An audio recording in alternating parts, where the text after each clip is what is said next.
ये अलग बात है कि सत्ता पक्ष के लोग सब मेरे बोलने से पहले ही भाग गए। आइए आइए, आपको देख के मैं खुश थी कि आप वापस आ गए। सबसे पहले मैं उन सैनिकों, उन जवानों, उन अफसरों को नमन करना चाहती हूँ जो हमारे देश के रेगिस्तानों में, हमारे देश के घने जंगलों में, बर्फीले पहाड़ियों पे हमारी देश की रक्षा करते हैं, जो हर पल देश के लिए अपनी जान देने के लिए तैयार रहते हैं। 1948 से लेकर अब तक, जब से पाकिस्तानी रेडर्स ने कश्मीर पे हमला किया, तब से लेकर अब तक हमारे देश की अखंडता की रक्षा करने में उनका बड़ा योगदान है। हमारी आज़ादी अहिंसा के आंदोलन से हासिल हुई, लेकिन जैसे मैंने कहा, उसको कायम रखने के लिए हमारी सेना का बहुत बड़ा योगदान है। अध्यक्ष महोदय, कल मैं सदन में बैठी हुई सबके भाषण सुन रही थी। आदरणीय रक्षा मंत्री महोदय ने बोला, सत्ता पक्ष के कई मंत्रियों ने बोला। 1 घंटे का रक्षा मंत्री जी का लंबा भाषण था। सुनते सुनते एक बात मुझे बहुत खटक रही थी।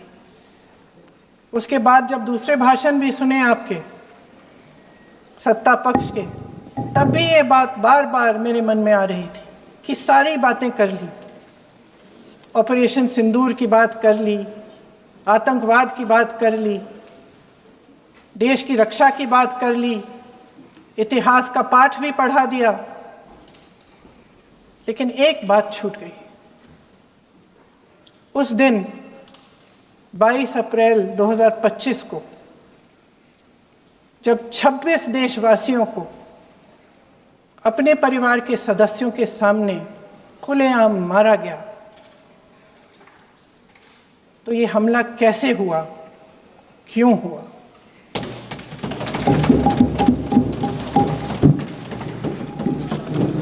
अध्यक्ष महोदय, ये लोग बैसारन वैली में, पहलगाम के पास कश्मीर में क्या कर रहे थे? आजकल पब्लिसिटी का दौर है, प्रचार का ज़माना है। कुछ समय से हमारी सरकार ये प्रचार कर रही थी कि कश्मीर में आतंकवाद ख़त्म हो गया है, कि कश्मीर में शांति है, अमन चैन है। प्रधानमंत्री जी ने खूब भाषण दिए, देशवासियों को कहा कि चलिए कश्मीर चलिए, सैर करिए। कई बार मैंने ये भी देखा मीडिया पर, टीवी पर, कि कश्मीर जाइए, ज़मीन खरीदिए, अब वहाँ अमन चैन है, शांति का वातावरण है। इसी बीच शुभम द्विवेदी, एक कानपुर के नौजवान, और उनके पूरे परिवार ने तय किया कि वो कश्मीर जाएंगे। शुभम द्विवेदी की 6 महीने पहले शादी हुई थी। उसकी पत्नी ने कहा कि उनके बीच एक ऐसा रिश्ता था, प्रेम और दोस्ती का ऐसा रिश्ता था कि वो एक दूसरे को बच्चों की तरह हंसाते थे। सोशल मीडिया पर एक वीडियो भी जारी है जिसमें पूरा परिवार एक साथ बैठा हुआ ताश खेल रहा है और ऐसे हंस रहे हैं, ऐसे हंस रहे हैं कि उस वीडियो को देख के किसी का भी दिल टूट जाए कि इस परिवार को इस तरह से उजड़ने क्यों दिया हमने। 22 अप्रैल 2025 को बैसारन वैली में मौसम का मिजाज अच्छा था। जैसे हर रोज़ लगातार 1000 से 1500 लोग वहाँ पहुँचते थे, उसी तरह से उस दिन भी तमाम पर्यटक वहाँ पहुँचे। वहाँ का रास्ता आसान नहीं है अध्यक्ष महोदय जी, जंगल से जाना पड़ता है, पहाड़ों के बीच जाना पड़ता है, घोड़े से जाना पड़ता है। ये परिवार वहाँ पहुँचे, मौसम सुहाना था, उनके बच्चे ट्रैम्पोलिन पे खेल रहे थे, कोई जिपलाइन कर रहा था, कोई चाय पी रहा था, तो कोई कश्मीर की सुंदर वादियों की ठंडी हवा का मज़ा ले रहा था। शुभम अपनी पत्नी के साथ एक स्टॉल पे खड़े थे। तभी अचानक 4 आतंकवादी जंगल में से निकलते हैं और शुभम को वहीं अपनी पत्नी के सामने मार डालते हैं। उसके बाद वे वहाँ से पूरे वैली में 1 घंटे के लिए लोगों को चुन चुन कर मारते हैं। किसी के पति को अपनी पत्नी के आंखों के सामने, किसी के पिता को अपने बेटे के सामने, चुन चुन कर 26 लोगों को मार डालते हैं। शुभम की पत्नी घबराकर वहां से भागने की कोशिश करती है, अपनी जान बचाने के लिए जंगल की तरफ दौड़ती है।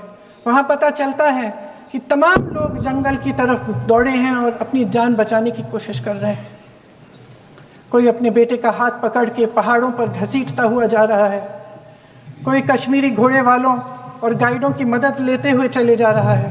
कोई रास्ता नहीं है, कोई तरीका नहीं है, लेकिन किसी न किसी तरह से शुभम की पत्नी के शब्दों में किसी ऐसी शक्ति ने हमको बचा कर रखा कि हमें किसी न किसी तरह से हम अकेले नीचे पहुंचे।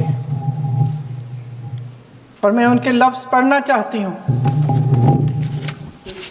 क्योंकि उन्होंने कहा कि इस पूरे समय जब 1 घंटे के लिए चुन चुन कर भारतीय नागरिकों को मारा जा रहा था, इस पूरे समय उसे एक सुरक्षाकर्मी नहीं दिखा, एक सैनिक नहीं दिखा।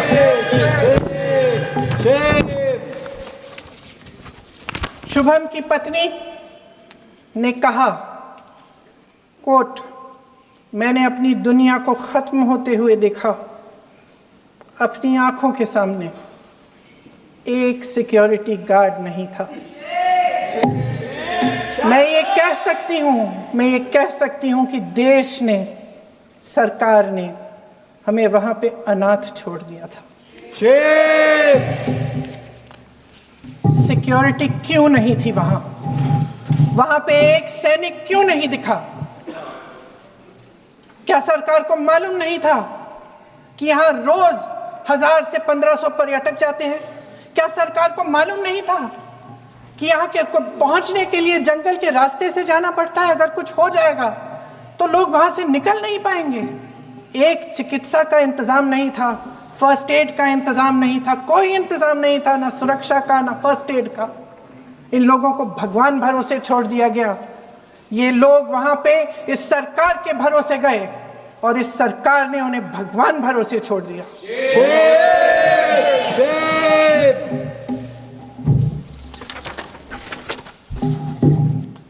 मैं पूछना चाहती हूं, ये किसकी जिम्मेदारी थी?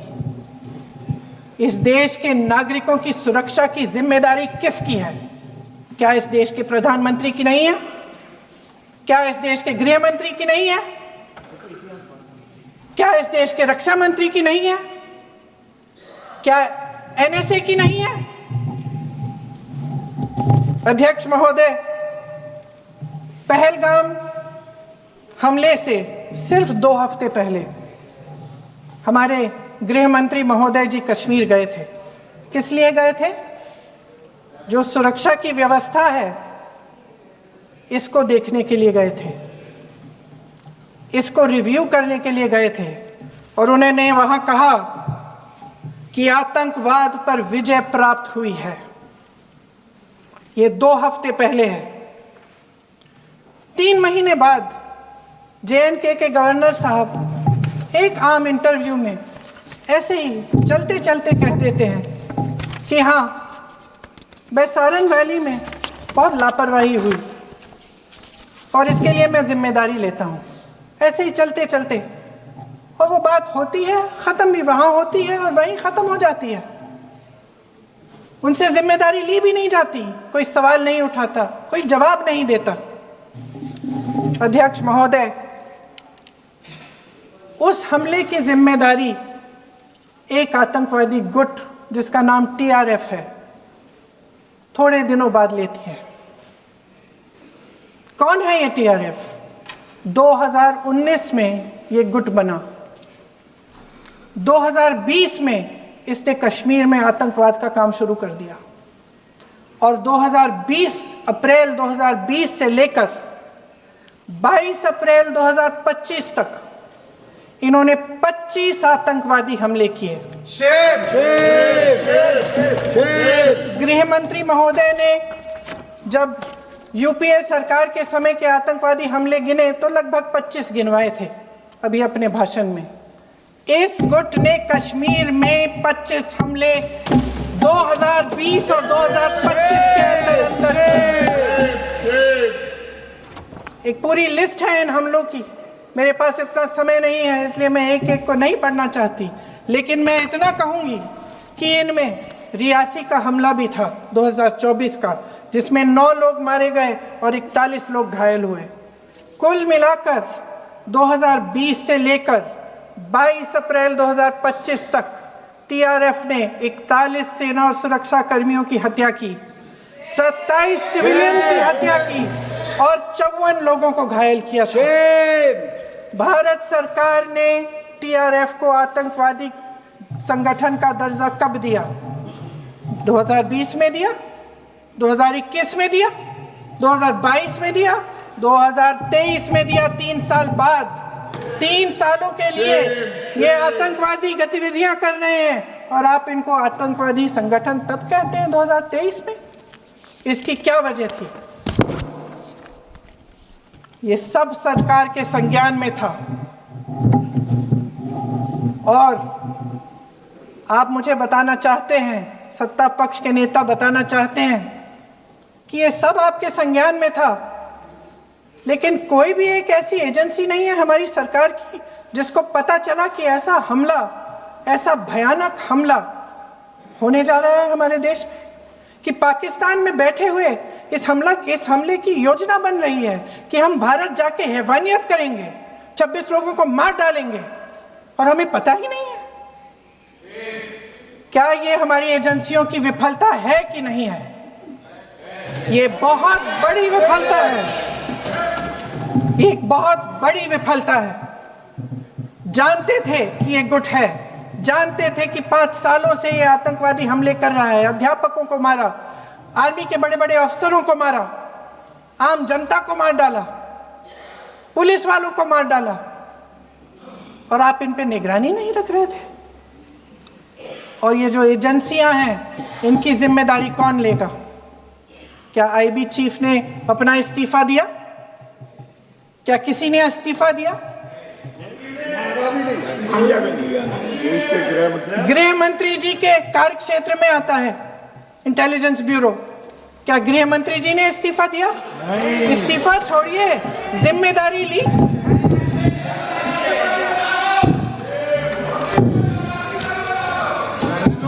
साहब देखिए, इतिहास की बात आप करिए, मैं वर्तमान की बात करना चाहती हूँ।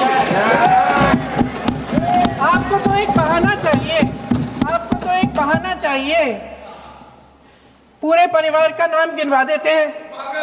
अरे अपनी जिम्मेदारी खुद लीजिए। 11 सालों के लिए तो सत्ता में आप हैं।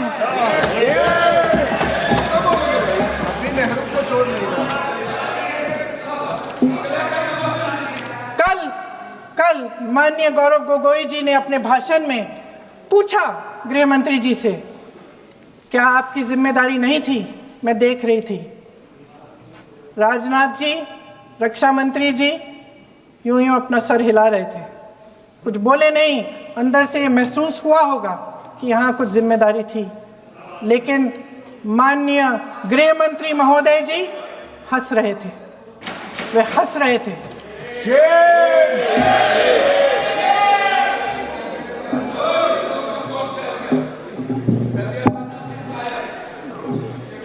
अध्यक्ष महोदय, कल सत्ता पक्ष और आज भी सत्ता पक्ष के नेताओं ने 2008 के मुंबई के हमलों का जिक्र किया, बार बार कहा कि मनमोहन सिंह जी की सरकार ने कुछ नहीं किया। ये तो जानकारी होगी ना कि उसी समय जब वो आतंकवादी हमला चल रहा था तभी उन आतंकवादियों को मार डाला था, एक बचा था और उसको भी फांसी दे दी थी 2012 में। महाराष्ट्र के मुख्यमंत्री ने इस्तीफा दिया। देश के गृह मंत्री ने जिम्मेदारी लेकर इस्तीफा दिया। एक जवाबदेही थी पब्लिक के प्रति, एक जवाबदेही थी इस देश की जनता के प्रति, इस देश की धरती के प्रति।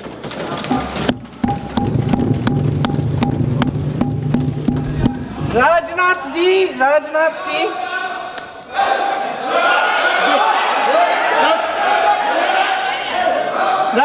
जी तो पुलवामा, उरी और पठानकोट के समय गृह मंत्री रहे थे। आज वे रक्षा मंत्री हैं और हमारे गृह मंत्री महोदय श्री अमित शाह जी के नाक के नीचे पूरा मणिपुर जल गया, दिल्ली में दंगे हुए, पहलगाम में हमला हुआ और आज भी वे उसी पद पर बैठे हैं। क्यों? अध्यक्ष महोदय, बमबारी से अखबारों के हेडलाइन बनते हैं, मगर कहानी सुरक्षा में की चूक में भी है। आज देश खोखले भाषण नहीं सुनना चाहता, देश जवाब चाहता है, तसल्ली चाहता है कि सच उससे छिपाया नहीं जाएगा। देश जानना चाहता है कि उस दिन अप्रैल 22, 2025 को क्या हुआ और क्यों हुआ। आप तो खुद अपनी पीठ थपथपाने में लगे रहते हैं। सेना, देश, संसद से सच छुपाते हैं। ऑपरेशन सिंदूर जब शुरू हुआ, हम सब ने समर्थन किया, सब एकजुट होकर खड़े हो गए इस देश के लिए। दोबारा होगा, दोबारा खड़े हो जाएंगे। अगर हमारे देश पे हमला होता है तो यहाँ इस सदन में किसी भी पार्टी का हो, कोई भी हो, सब आपका समर्थन करेंगे। और हमें अपनी सेना पर गर्व है कि उन्होंने इस बार भी दृढ़ता से लड़ाई लड़ी, धैर्य से लड़ाई लड़ी, वीरता से लड़ाई लड़ी। लेकिन इस ऑपरेशन का सिंदूर का क्रेडिट, उसका श्रेय तो हमारे प्रधानमंत्री जी चाहते हैं। सही भी है, ठीक है, सही है, श्रेय ले। ओलंपिक्स में हमारा मेडल आता है, उसका भी श्रेय लेते हैं। लेकिन सिर्फ श्रेय लेने से नहीं होता नेतृत्व, जिम्मेदारी भी लेनी पड़ती है।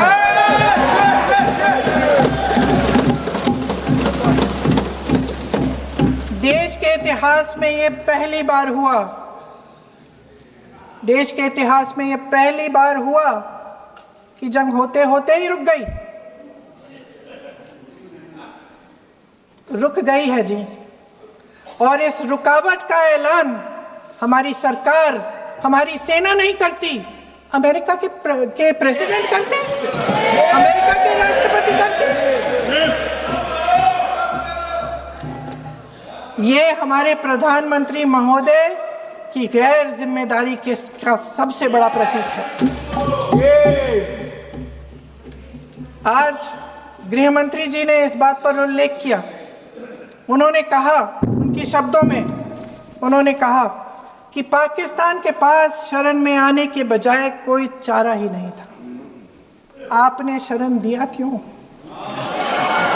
वो आते हैं आपके देश के अंदर, लोगों को मार डालते हैं और आप उनको शरण दे रहे हैं। क्यों दिया शरण? इसका जवाब क्यों नहीं दिया एक भी भाषण में? जैसे ये बात उठी, शरण की बात की, हमारे गृह मंत्री जी ने इतिहास में चले गए। नेहरू ने क्या किया, इंदिरा गांधी ने क्या किया, यहां तक कि मेरी मां के आंसुओं तक चले गए। लेकिन इस सवाल का जवाब नहीं दिया कि ये सीज फायर हुआ क्यों, ये जंग रुका क्यों, और तब क्यों रुका जब दुश्मन के पास कोई चारा नहीं था हमारे श्रेय में आने के बजाय। क्यों रुका ये जंग? इसका जवाब नहीं दिया। धन्यवाद। आप देंगे? मंत्री देना भाई देना, आपको टाइम मिलेगा तो, टाइम नहीं मिलेगा आपको शायद। वैसे महोदय, मेरी माँ की आंसू की बात किए, मैं इसका जवाब देना चाहती हूँ। मेरी माँ के आंसू तब गिरे जब उनके पति को आतंकवादियों ने शहीद किया, जब वे मात्र 44 साल की थी। और आज अगर मैं इस सदन में खड़ी हूं और उन 26 लोगों की बात कर रही हूं, मैं इसलिए कर रही हूं क्योंकि मैं उनका दर्द जानती हूं, महसूस करती हूं।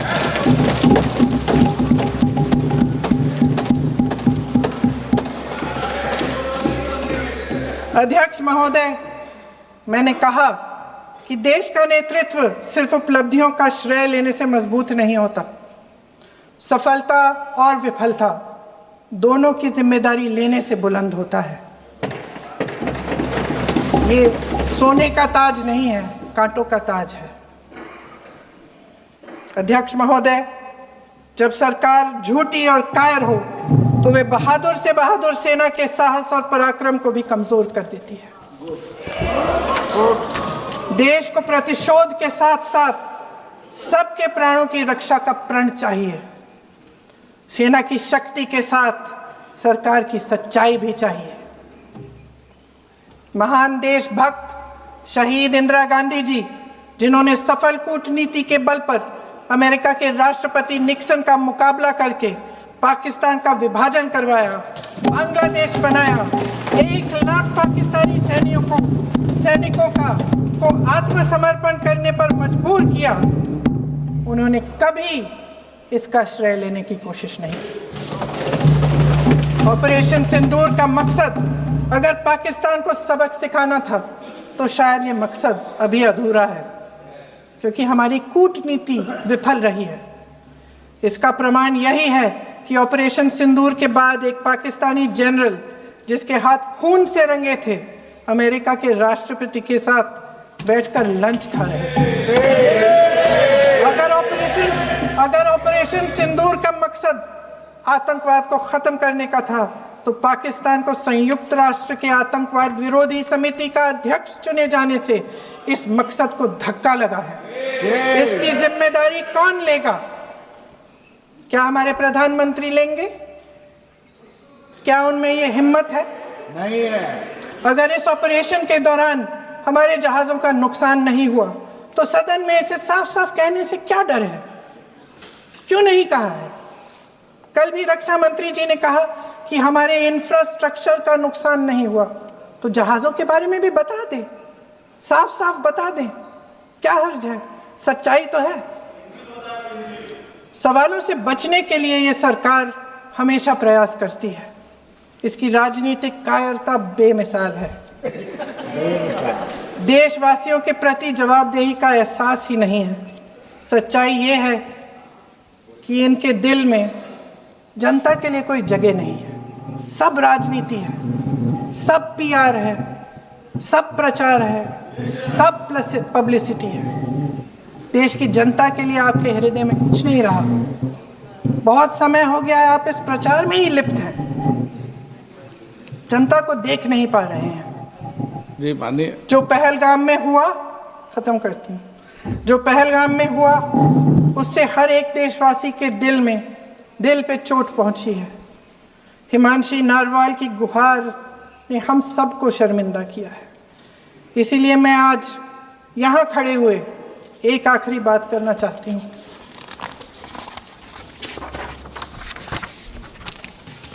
इस सदन में लगभग सभी के पास सुरक्षा है, सुरक्षा की व्यवस्था है।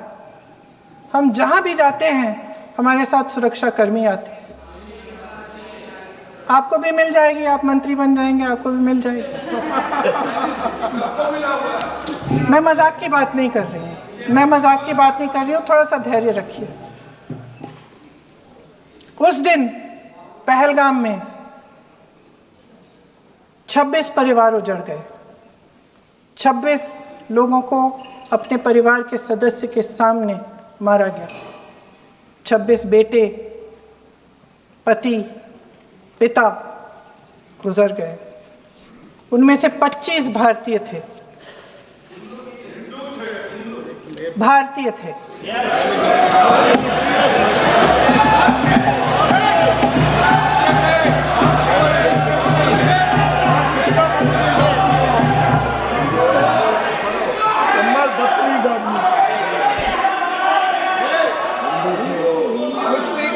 जितने भी लोग बैसारन वैली में थे और जो 25 भारतीय मारे गए, उनके लिए कोई सुरक्षा नहीं थी, कोई सुरक्षा नहीं थी। आप कितनी भी ऑपरेशन कर डालें, आप इस सच्चाई के पीछे छुप नहीं सकते, इसे नकार नहीं सकते।